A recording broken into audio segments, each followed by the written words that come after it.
5 level manusia di game kapitalisme. Level 1 ya, level 1 ini level yang paling bawah, yaitu pekerja. Mereka adalah orang yang gue sebutnya adalah penjual waktu. Mereka aktif menukar waktunya untuk mendapatkan uang yang tidak seberapa. Ini penghasilan kalian rumusnya sederhana ya, waktu dikali dengan tenaga, itu sama dengan penghasilan kalian. Contohnya apa sih pekerja level 1 ini? 1, karyawan pabrik, ya kan. Admin, orang ngelinting rokok, ulang terus, linting lagi, ulang lagi. Data entry, masukin data, masukin data, masukin data. Mereka itu bekerja dalam sistem, tapi nanti ini bedanya sama level 2. Yang level 1 ini tidak bisa melihat tangganya. Biasanya level 1 ini kesulitan ya, hidupnya kegencet dari mana-mana.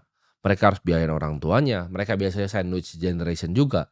Contohnya seperti karyawan ya kan yang scan barcode tit gitu di supermarket. Itu adalah pekerja level 1, gampang sekali digantikan, office boy, nyapu. Ini adalah pekerjaan pertama yang akan nanti digantikan ketika revolusi digital itu datang. Mereka ini bergantung penuh ke pemberi kerja. SP1, SP2, SP3 selesai. Mereka nggak bisa makan lagi. Mereka ini yang paling rentan terhadap yang namanya inflasi, ya kenaikan harga barang ya dan jasa, gelombang-gelombang seperti PHK dan krisis keuangan global. Ketika terjadi krisis keuangan, orang-orang yang ini langsung semuanya nggak bisa makan. Ya, ketika ada COVID, ya mereka di rumah aja dulu. Pemilik restorannya bilang, oke, kalian para server ini pulang dulu, gajinya dikurangi, udah mereka udah nggak bisa makan lagi itu. Ini pekerja yang level 1 di game kapitalisme. Level 2 dari game kapitalisme ini kita udah naik ke tangga yang kedua, yaitu pekerja terampil. Ini masih nuker waktunya untuk skill, tapi pekerjaan yang dikeluarkan, ya value yang dikeluarkan ke dunia itu lebih terampil. Level 2 ini punya skill, ya seperti desain, seperti coding, seperti consulting. Mereka dibayar memang rate-nya lebih tinggi, tapi masih menukar waktu yang mereka punya untuk uang. Contoh apa aja sih ini? Ya, freelancer tuh masih masuk. Ya, walaupun lu kerja untuk diri lu sendiri, freelance ya kan, lu konsultan, ya, lu desainer, itu masih masuk. Mereka ini bisa melihat yang namanya tangga korporat. Mereka bisa melihat yang namanya tangga kapitalisme ke depan, ya. Kalau yang level 1 ini mereka jadi office boy, mereka ngelinting rokok dari umur 20 sampai 60 akan ngelinting rokok, matinya ngelinting rokok. Sedangkan pekerja terampil ini mereka bisa ada ladder-nya ya. Ketika mereka jadi teller, mereka bisa naik ke atas jadi manajer.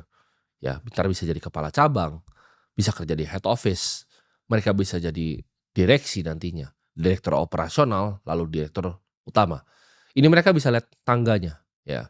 Ketika consulting lagi masih intern, ya kan, awal-awal mulai, lalu bisa naik nanti jadi senior partner, jadi general partner. Ini mereka ada tangganya untuk naik. Dan ini beragam, ada yang income dari 10 juta per bulan. Pekerja terampil tuh ada yang juga sampai ratusan juta per bulan, sampai miliaran per bulan. Pendapatan memang lebih tinggi, tapi ya pekerja terampil ini jam kerjanya lebih banyak.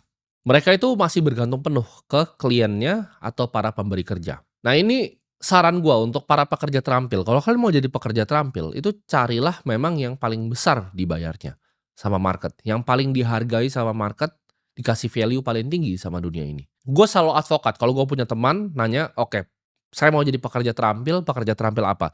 Gue akan kasih langsung 2 industri. Satu adalah finansial, ya, finance. Yang kedua adalah engineer. Ya, ini bisa teknologi, bisa mekatronika, bisa robotik. Engineer, ya. Antara lu jadi orang finance atau jadi engineer. Kenapa? Karena ini clear, ya. Gajinya langsung besar di depan. Engineer itu akan sangat berguna, ya ketika dunia ini akan transisi dari energi lama ke energi yang terbarukan, energi baru. Ini banyak sekali ya, seperti geothermal, seperti solar. Solar itu akan pakai engineer banyak sekali. Pasti akan dipakai, pasti ada kegunaannya di bumi ini. Sedangkan finance, kalau lu bisa masuk ke dalam namanya high finance, itu besar sekali uangnya. Pekerjaannya, gue sebut di venture capital, di private equity, apalagi di hedge fund, itu besar sekali uangnya.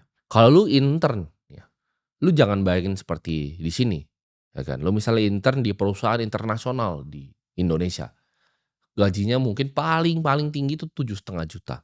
Kalian tahu gaji tahunannya kalau kalian intern di hedge fund seperti Jane Street? Jawaban $250.000.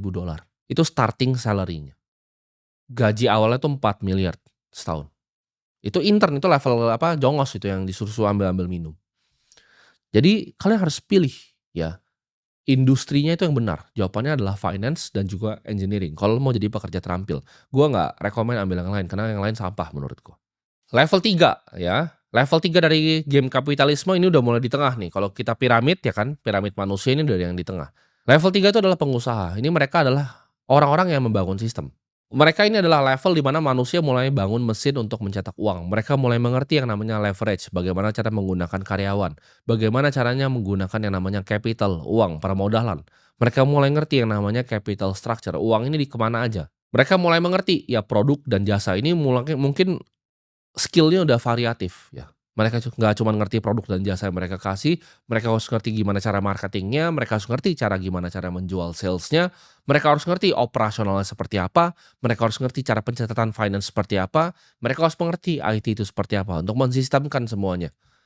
Mereka harus mengerti juga bagaimana caranya HR, mereka harus ngerti cara recruiting orang-orang talent terbaik, cara memiliki orang dengan talent kelas A di perusahaan seperti apa. Ini mulai mereka mengerti semuanya. Tapi balik lagi, ini ada levelnya. Kayak pekerja terampil, ada yang 7,5 juta, ada yang 1 miliar sebulan. Ada juga pengusaha yang cuma 20 juta sebulan, ada pengusaha yang 20 miliar sebulan. Ini resikonya paling tinggi ya karena bisa bangkrut, tapi ini skalanya paling besar. Ini level manusia itu udah berubah, dia udah berevolusi jadi para pembuat sistem. Di level pengusaha ini banyak yang harus dipikirin dari kesejahteraan karyawannya ya. Ini gimana nih cara manage perusahaan 10 orang, cara manage perusahaan 45 orang, cara manage perusahaan 100 orang tuh berbeda. Struktur permodalannya seperti apa? Dan ini levelnya banyak ya. Ketika lu jadi pengusaha ya, lu mulai mengerti tadi yang gue sebut antara leverage waktu orang, lu udah nggak tukar nih waktunya untuk uang lagi, dan lu leverage capital lu sendiri, capital yang di-generate dari bisnisnya, dan bahkan juga capital orang ya. Capital orang ini siapa? Ini gue akan masuk ke level keempat. Level keempat dari tangga kapitalisme ya, piramid lah gue sebut ya. Piramid kapitalisme ini level 4 adalah investor. Mereka bukan pembangun sistem lagi, mereka sudah naik kelas, mereka adalah pemilik dari sistem. Investor tuh nggak bekerja, dia nggak datang ke kantor ya. Investor itu bukan datang untuk mempekerjakan sistemnya, tapi memiliki sistemnya, dia beli sistemnya. Mereka udah mendapatkan pendapatan pasif dari kepemilikan bisnis, mereka sudah tidak bekerja. Mereka mulai bermain di game modal ya. Bukan cuma sekedar tukar waktunya lagi, tapi mereka main mulai di pasar modal. Mereka memanfaatkan pasar modal. Mereka ini menguasai seni valuasi dan seni resiko. Mereka bisa menimbang mana perusahaan yang bagus, mana perusahaan yang jelek. Mereka bisa langsung melihat lebih cepat dibanding seorang pengusaha, bisnis yang bagus itu apa? Capital structure yang baik itu apa? Bagaimana caranya sang CEO ini mengalokasi uang? Kalau nggak mengalokasi, investor ini ngasih tahu, oh lu ngalokasi ini yang benar. Jangan begini caranya. Uang tuh udah bekerja di saat mereka tidur. Ini udah level di mana manusia itu main game infinite ya. Jadi kemungkinan pendapatan uang itu udah infinity, udah tidak bisa terbatas. Ini level di mana konglomerasi itu terbentuk ya. Banyak yang nanya, pengen jadi pengusaha atau investor? Ini jawabannya ini bukan sejajar ya. Pengusaha dan investor itu tidak pernah sejajar. Investor itu selalu di atas pengusaha. Karena investor adalah level terakhir dari pengusaha. Kita contoh ya, Grup Salim. Ketika mereka sudah bikin banyak sekali perusahaan, akhirnya apa? Mereka konsolidasi, mereka bikin di Hong Kong namanya First Pacific. Ini konglomerasi seperti Berkshire Hathaway, mirip. Jadi mereka berinvestasi di banyak perusahaan, di tambang, di energi, di Singapura, data center di Indonesia. Ketika bisnis-bisnis sudah jalan, mereka naik kelas menjadi seorang investor. Sama seperti grup Jarum, ketika sudah jadi Jarum, mereka jadi investor, Polytron, BCA. Mereka kerja jadi investor, mereka bikin sistemnya.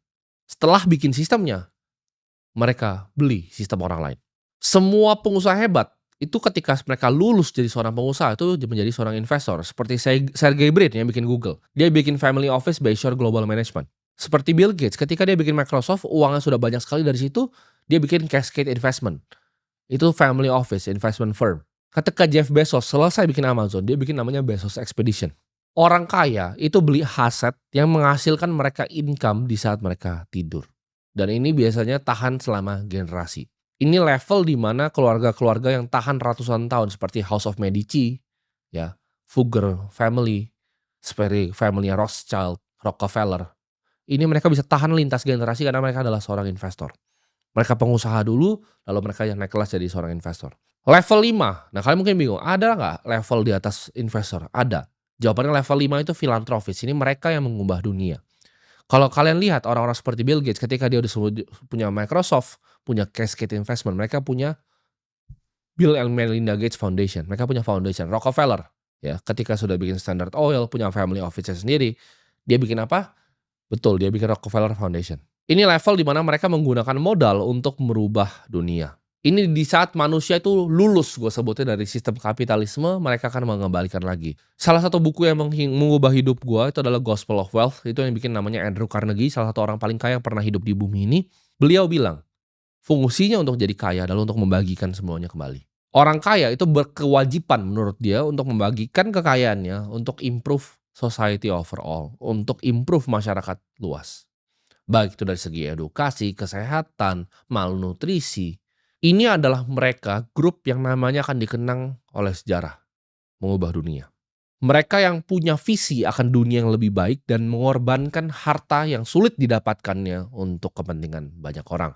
Jadi ketika lu udah jadi pengusaha, ya kan, lu jadi level investor, lu jadi seorang filantropis. Kita bisa lihat Chris Horn dari TCI Fund Management. Dia bahkan bikin namanya TCI, The Children's Investment Fund, untuk anak-anak di seluruh dunia. Ketika George Soros sudah jadi trader yang paling jago, apa yang dia bikin? Dia bagikan lagi ke semua dunia. Ketika Warren Buffett sudah jadi investor terhebat yang pernah hidup, bikin triliun US dollar, ya. Triliun US dollar. Sekitar 16.000 triliun rupiah ini perusahaannya. Dia bagikan 99% untuk dunia. Nah, pertanyaannya sekarang, lu di level mana dan mau nggak lu belajar untuk naik tangganya?